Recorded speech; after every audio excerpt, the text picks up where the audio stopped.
কোটি টাকার ঋণ মুহূর্তেই মিটে যাবে ইনশাআল্লাহ। নামাজের পরে 41 বার পড়বেন। যে কোনো নামাজের, আপনি ফজরে পড়তে পারলেন না, জোহরের নামাজের পরে পড়বেন। জোহরে পারলেন না, আসরের নামাজের পরে পড়বেন।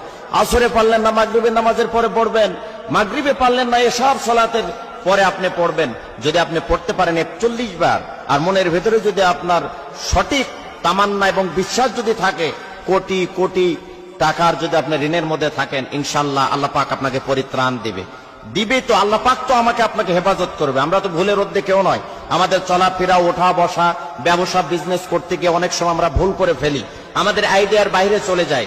আমরা মনে করি ব্যবসা ক্ষেত্রে যদি এত টাকা ইনভেস্ট করি তাহলে মনে হয় যে আমি লাভবান হতে পারবো, কিন্তু আপনার আয়ত্তের চাইতে আপনি লক্ষ লক্ষ টাকা, কোটি কোটি টাকা সেখানে ইনভেস্ট করলেন, এবং বেশি টাকা আপনি সেখানে ইনভেস্ট করার কারণে কোনো কারণে আপনার ব্যবসায় লস হলো, আপনি সেখানে পারলেন না।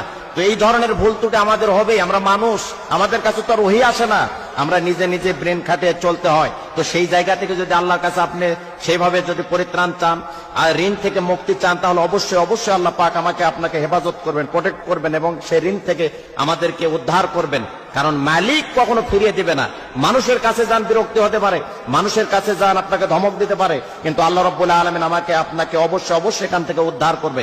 আমি যে নিয়মে বলবো, এই নিয়মে যদি আপনি আমল করেন, ইনশাআল্লাহ কোটি টাকার ঋণের মধ্যে জর্জরিত থাকলে, বিপদে থাকলে, মুসিবতে থাকলে, উৎকণ্ঠার মধ্যে থাকলে, পেরেশানির মধ্যে যদি আপনি থাকি, অবশ্যই আল্লাহ রাব্বুল আলামিন আমাদেরকে হেফাজত করবেনই। তবে আমলের মধ্যে ভুল করা যাবে না। খুব মনোযোগ দিয়ে শোনার চেষ্টা করুন।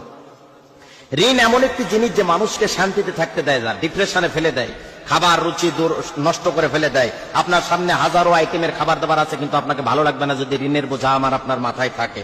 এই জন্য খুব খেয়াল করে শোনার চেষ্টা করুন। ঋণ থাকলে মানুষের ঘুম কেড়ে নেয়, হাজারো মানুষের সাথে অপমান করে। এই ধরনের যদি কারোর মধ্যে সমস্যা থেকে থাকে, ইনশাআল্লাহ এই কোরআনের আমলটা আপনি করেন, কাঙ্ক্ষিত আমল। পৃথিবীর মধ্যে একটা নির্ভেজাল, ফরমানিল মুক্ত একটি কিতাব কোরআনুল কারীম, সেখান থেকে আমি প্রেসক্রিপশন করছি, সেখান থেকে চিকিৎসা দিচ্ছি। ইনশাআল্লাহ আমল করলে যথাযথ আপনি কাঙ্ক্ষিত ফলাফল পাবো। এশার নামাজের পরে করলে আমলটা বেশি ভালো হয়। যদি কোনো কারণে এশার নামাজের পরে না পারেন, তাহলে অবশ্যই আপনি অন্য নামাজের পরে করবেন। দোয়াটি হচ্ছে, এই আয়াতটি হচ্ছে, আল্লাহু নূরুস সামাওয়াতি ওয়াল আরদ, আল্লাহু নূরুস সামাওয়াতি ওয়াল আরদ। এটা এশার নামাজের পরে 41 বার পড়বেন, আর মনে মনে বিনয়ের সাথে, নম্রতার সাথে আল্লাহর কাছে বলবেন যে মালিক, আমাকে অবশ্যই ঋণ মুক্ত করো, তুমি আমার সম্মান ইজ্জত রক্ষা করো, মানুষের সামনে বেয়াজ্জিত করো না, লাঞ্ছিত করো না, অপমানিত করো না।